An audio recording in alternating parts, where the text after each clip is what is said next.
Assalamualaikum dan hai murid-murid. Selamat datang ke kelas sejarah tahun 5. Hari ini kita akan belajar unit 6 iaitu sejarah kemerdekaan. Fokus kita yang pertama adalah tokoh yang berjuang ke arah kemerdekaan. Pada akhir pembelajaran nanti, cikgu harap murid-murid dapat menamakan tokoh yang berjuang ke arah kemerdekaan. Kebijaksanaan dan kehebatan tokoh-tokoh pejuang terdahulu berjaya memerdekakan negara kita daripada belenggu penjajah. Mari kita lihat tokoh ini satu demi satu.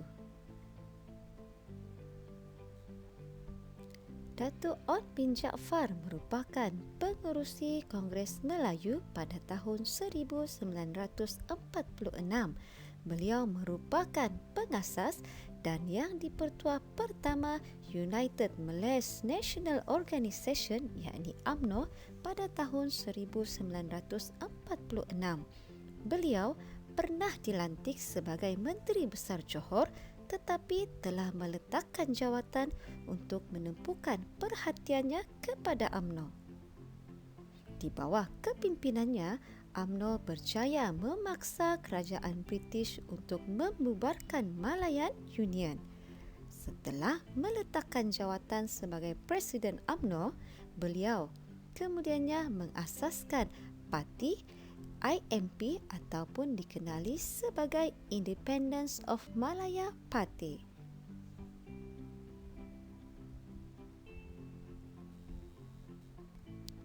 Datuk Burhanuddin Al-Helmi adalah yang dipertua kedua Parti Kebangsaan Melayu Malaya PKMM pada tahun 1945.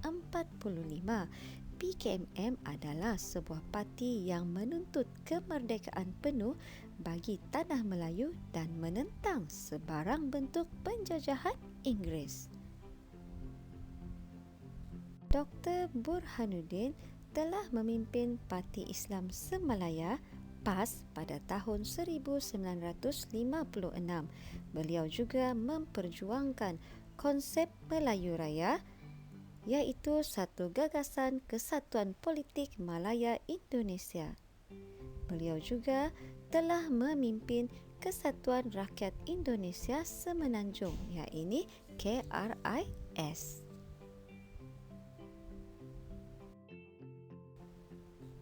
Bostamam merupakan Ketua Angkatan Pemuda Insaf API pada tahun 1946. Beliau telah menubuhkan Parti Rakyat Malaya PRM pada tahun 1955. Nama sebenar Ahmad Bostamam ialah Abdullah Sani bin Raja Kecil. Beliau menggunakan nama Ahmad Bostamam sebagai nama pena ketika menubuhkan Akhbar Suara Rakyat dan Voice of the People.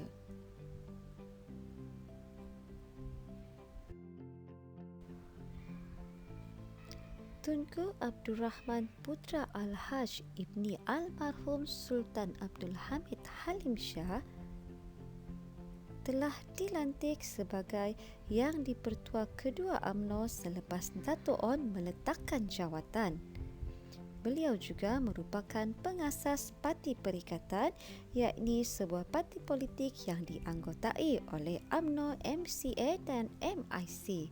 Tunku Abdul Rahman telah mengetuai rombongan kemerdekaan Persekutuan Tanah Melayu PTM ke London pada tahun 1956 dan Tunku Abdul Rahman adalah Perdana Menteri Persekutuan Tanah Melayu yang pertama. Haji Muhammad lebih dikenali sebagai Pak Sako. Pak Sako sebenarnya ialah julukan kepada nama Isako-san yang dipanggil oleh orang-orang Jepun. Pak Sako pernah bekerja sebagai magistrat kelas 3. Setelah sekian lama bekerja, Pak Sako mendapati pihak British seperti ingin membuat sesuatu perkara yang negatif terhadap orang Melayu. Beliau akhirnya meletakkan jawatan untuk bergiat aktif dalam politik.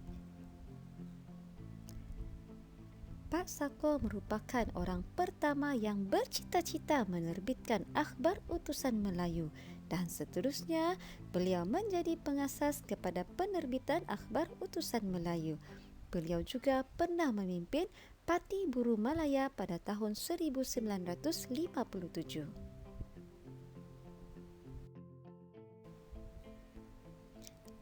Abu Bakar Al-Bakir telah menubuhkan Ma'had Al-Ihya Asy-Syarif pada tahun 1934. Beliau telah menganjurkan persidangan Majlis Agama Tertinggi Semalaya MATA pada tahun 1948. MATA dihadiri oleh para alim ulama dan cerdik pandai. Melalui persidangan MATA telah diambil keputusan untuk menubuhkan sebuah parti politik Islam yang diberi nama Hizbul Muslimin. Nama ini dicadangkan oleh Abu Bakar dan beliau jugalah yang mengetuai parti Islam itu. Tun Tan Cheng Lock adalah seorang pemimpin politik Cina di Tanah Melayu. Beliau merupakan Presiden All Malayan Council of Joint Action AMCJA pada tahun 1945. Beliau juga merupakan Presiden MCA Malayan Chinese Association yang pertama pada tahun 1949. Beliau telah membawa MCA bergabung dengan UMNO dalam penubuhan Parti Perikatan. Tun Tan Cheng Lock adalah seorang pemimpin yang berusaha memupuk perasaan taat setia masyarakat Cina kepada negara. Abdul Razak bin Datuk Husin merupakan ahli rombongan kemerdekaan Persekutuan Tanah Melayu ke London. Beliau telah memperkenalkan Penyata Razak pada tahun 1956 ketika memegang jawatan sebagai Menteri Pelajaran. Beliau juga merupakan timbalan Perdana Menteri Persekutuan Tanah Melayu yang pertama pada tahun 1957 dan merupakan orang yang bertanggungjawab menjadikan bahasa Melayu sebagai bahasa pengantar.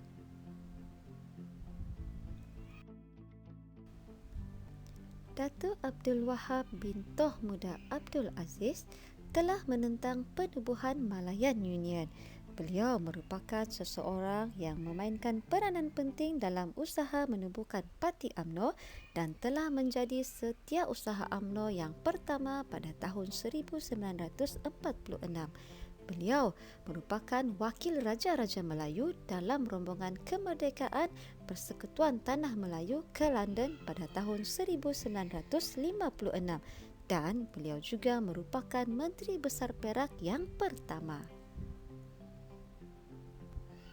Tun Henry Lee Hau Sik adalah antara tokoh yang terlibat dalam menubuhkan MCA.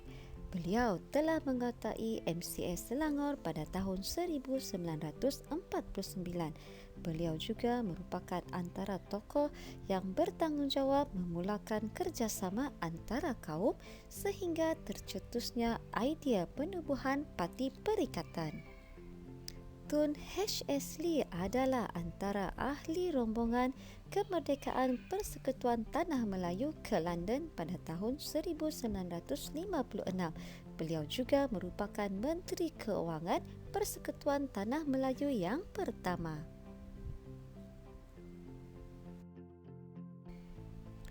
Tun Viti Sambantan merupakan Presiden Malayan Indian Congress MIC yang kelima pada tahun 1955. Beliau telah menyertai rombongan kemerdekaan pada tahun 1957 dan merupakan Menteri Kesihatan Persekutuan Tanah Melayu yang pertama. Dan tokoh kita yang terakhir ialah Tun Dr. Ismail bin Datuk Abdul Rahman. Beliau merupakan timbalan yang di-Pertua UMNO pada tahun 1951. Beliau juga merupakan wakil UMNO yang berunding dengan MCA bagi membentuk Parti Perikatan pada tahun 1951 hingga 1952.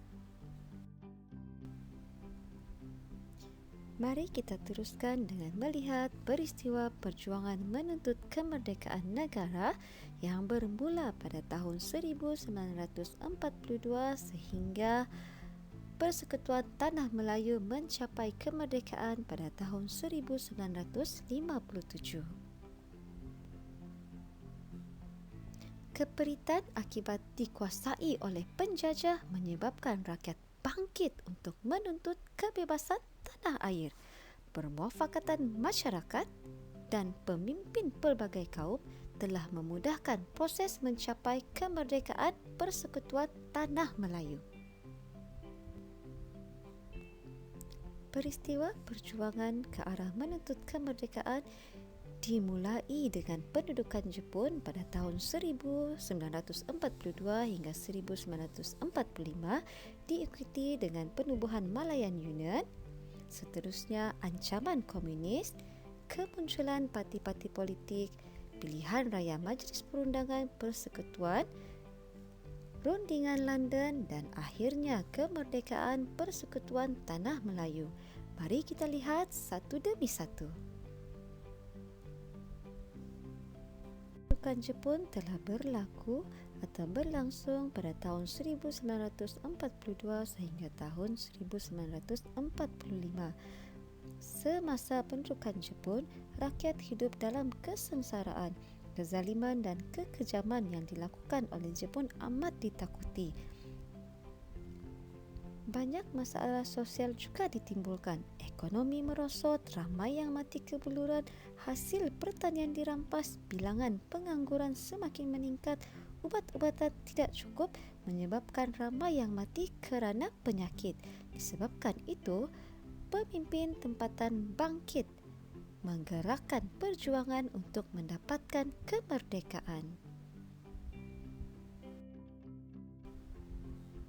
Seterusnya pada tahun 1946 sehingga 1948, British telah memperkenalkan Malayan Union yang merupakan bentuk penjajahan baharu. Malayan Union berusaha menghapuskan kuasa raja-raja Melayu. Pada ketika itu, orang Melayu yang dipimpin oleh Dato' On bin Jaafar bangkit menentang Malayan Union dan akhirnya Malayan Union digantikan dengan Persekutuan Tanah Melayu pada tahun 1948.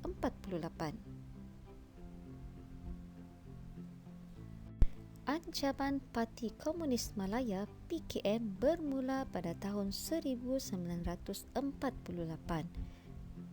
PKM melakukan kezaliman seperti membunuh, memusnahkan lombong biji timah dan ladang getah. Keganasan komunis mengakibatkan darurat diisytiharkan di seluruh negara pada tahun 1948. Darurat ini adalah untuk mengekang, membendung dan mengawal keganasan pihak komunis. Rundingan Baling yang merupakan perundingan antara Kerajaan Persekutuan Tanah Melayu dengan Parti Komunis Malaya telah diadakan pada tahun 1955. Rundingan ini diadakan di Baling English School, tetapi malangnya rundingan ini gagal mencapai ataupun gagal mendapat persetujuan dan pengisytiharan darurat akhirnya telah ditamatkan pada tahun 1960. Dalam tempoh 12 tahun perintah darurat, kira-kira 11,000 nyawa telah terkorban termasuk 2,500 orang awam.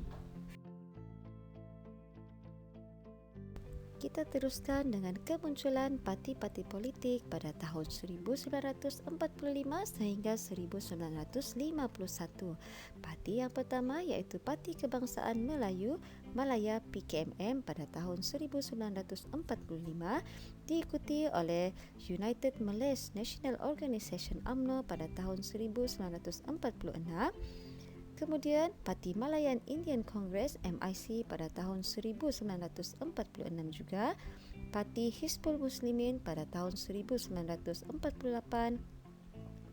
Parti MCA iaitu Malayan Chinese Association pada tahun 1949 dan Parti Islam Semalaya PAS pada tahun 1951.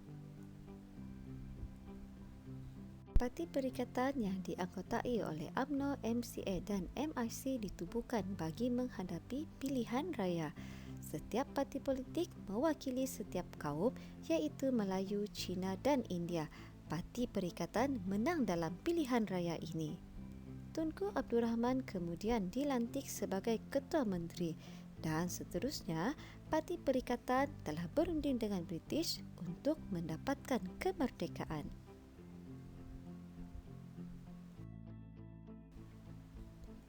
Pada tahun berikutnya, wakil Raja-Raja Melayu dan wakil Parti Perikatan telah berangkat ke London.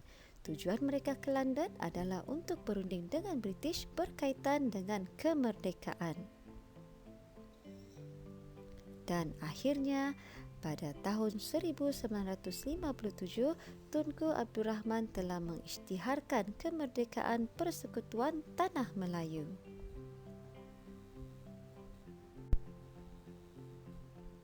Mari kita ulang bersama-sama peristiwa ke arah menuntut kemerdekaan. Bermula dengan pendudukan Jepun, seterusnya kewujudan Malayan Union, ancaman komunis diikuti dengan kemunculan parti-parti politik, seterusnya pilihan raya Majlis Perundangan Persekutuan, rundingan London dan akhirnya kemerdekaan Persekutuan Tanah Melayu. Baiklah murid-murid, sampai di sini sahaja pembelajaran kita pada hari ini. Jumpa lagi di kelas yang akan datang. Bye.